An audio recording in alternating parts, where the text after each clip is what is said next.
It's one thing to get your Google Ads up and running, and another to manage them on a day-to-day basis. But what about when ish starts to hit the fan?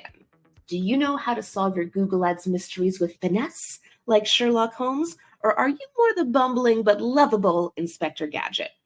Let's go inside Google Ads to answer your burning questions about troubleshooting. I'm your host, Jyll Saskin Gales, bringing you more than a decade of Google Ads experience. I worked at Google for 6 years, and now I make a living showing business owners and marketers how to make more money from their marketing. Each episode, I answer 3 questions that you've asked me on social media, sharing my best strategies, tips, tactics, and examples so you can make your Google Ads more effective. And a quick note before we dive into the first question today, more than 90% of podcasts do not make it to episode 10.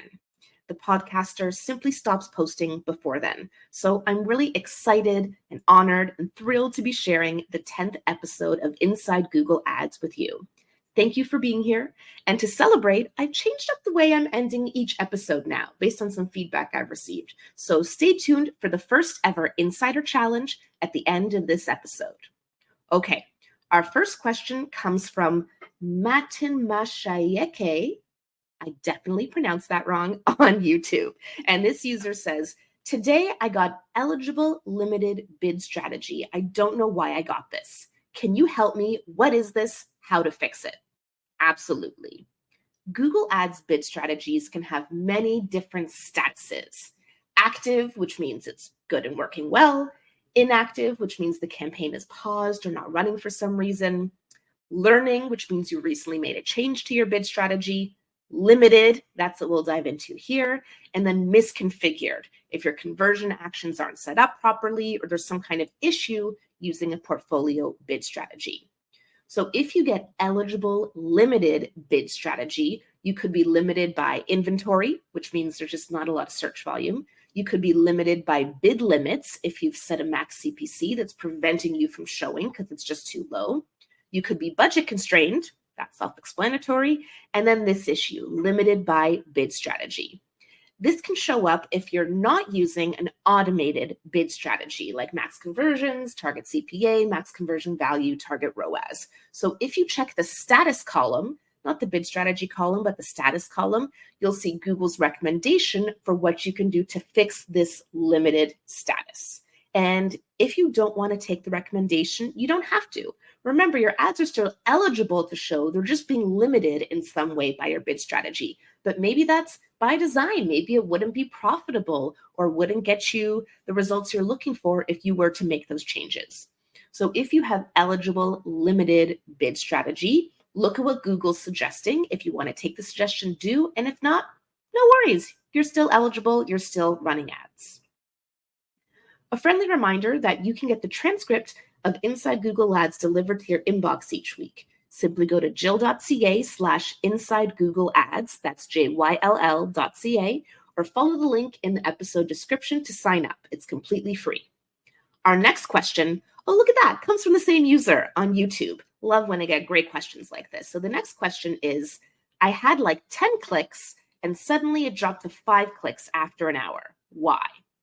So first of all, you do not want to measure your Google Ads hourly. I know I've been guilty of this when I first started running Google Ads for my first business, obsessively hitting refresh, trying to see what's going on, but it's not going to be helpful. There's nothing you can do about it on an hourly basis, and it's going to drive you crazy.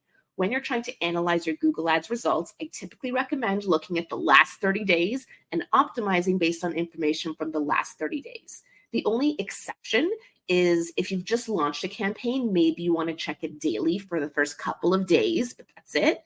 Or if there's some kind of big event that really impacts performance, like Black Friday and Cyber Monday, you're going to be checking things more often. But otherwise, you definitely are not going to want to be obsessively checking hourly. It's not going to tell you much. Now, if you're looking at your Google Ads results from the last 30 days or the last week or the last day, and it used to show more clicks, and now it's saying you got less clicks, like when you check yesterday's results, it says you got 10 clicks yesterday. And then in a week, you go back and check that same day's results, and it says you only got 5 clicks. That could be because Google figured out that some of those were invalid clicks. And so Google will automatically take those out and make sure you don't get charged for them. Or if you were already charged, you'll get refunded for them. So that could be what's happening there. But big takeaway from this question, do not try to monitor your Google ads hourly. You will drive yourself crazy, and there's really just not much utility in doing that.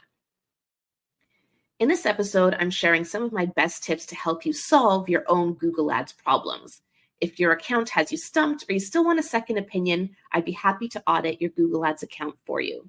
You can visit my website, jyll.ca, that's JYLL.ca, to learn more about my Google Ads account audits or follow the link in this episode description. Our final question today, before we get to the first ever Insider Challenge, is actually quite a common one. This comes from West Ben G on TikTok, and they say, I'm getting leads, but Google Ads is not recording my conversions. So you may recall in episode 4, we talked about conversion tracking, and there was a question there where it said Google Ads is saying I'm getting conversions, but I'm not actually getting them. So now we have the inverse of that. I'm getting leads, but Google Ads is not recording those leads. Why is this happening? Could be a few reasons. First of all, those leads may not actually be coming from Google Ads. They could be coming through other channels, Google Organic, your Google Business Profile, or literally nothing to do with Google. So first of all, you're going to want to check Google Analytics, if that's the source of truth you're using, to see where those leads are actually coming from. Now, Google Analytics says it's coming from Google Ads, but in Google Ads, they're not recording. That means you have some kind of issue with your Google Ads conversion tracking setup. So you're going to want to go to Goals and then Conversions, or if you're still in the old interface, you'll find it under Tools, Conversions, and see if next to your lead form conversion setting, it says inactive, or if it's red or yellow with an issue. If you see a red warning either there or anywhere in Google Ads, that means like issue, something's not working. Whereas if you see a yellow warning there or somewhere else, it's more like a warning. It may be working, it may not be working right now. It may be about to stop working. So red is like really bad, and yellow is like, you should pay attention to this, but it's not dire. So as I said, it's better than the other way around. Like it's better to actually be getting the leads for your business and Google Ads just isn't tracking it versus Google Ads saying you're getting leads and you're not actually getting them. But to problem solve it, Google Analytics will be helpful. And so will checking the conversion action itself in Google Ads to see what the issue might be. And now we are kicking off a new ending for the show, the Insider Challenge. This is where I pose a real life Google Ads challenge for you to solve, and you let me know how you'd solve it. So this is based on real life client scenario. Imagine that you're a Google Ads manager and your client calls you frantic on Easter Sunday, saying the traffic has plummeted and there haven't been any conversions all day. Yeah, we've all been there. How do you respond to your client? What would you like to check in the account to better understand what's going on? What 2 or 3 things are you going to look at first to understand this traffic drop and conversion drop? Now, there's no right or wrong answer here. At the end of next week's episode, I'll share how I would respond and what I would check. But in the meantime, I want to hear from you. How would you respond to the client? What would you check? Shoot me an email to let me know, the Google Pro at jyll.ca, that's JYLL.ca, or you can send me a voice note in my Instagram DMs. I'm the_Google_Pro on Instagram, and the links to both of those are in the episode description as well. Now, I do record these episodes a few weeks in advance, so in a few weeks, I will start to share your responses to the Insider Challenge. That means even if you're listening to this episode a month from now, a year from now, you can still participate in the Insider Challenge by leaving me a voice message or writing me a note, and you could be featured on an upcoming episode of Inside Google Ads. So here's that challenge one more time. Inside Google Ads, episode 10, Insider Challenge. How would you respond to a client who is frantic about a Google Ads traffic drop and conversion drop on Easter Sunday? What 2 or 3 things would you check in the account to see what's going on? My response in the next episode and your responses on future episodes. I'm Jyll Saskin Gales, and I'll see you next week inside Google Ads.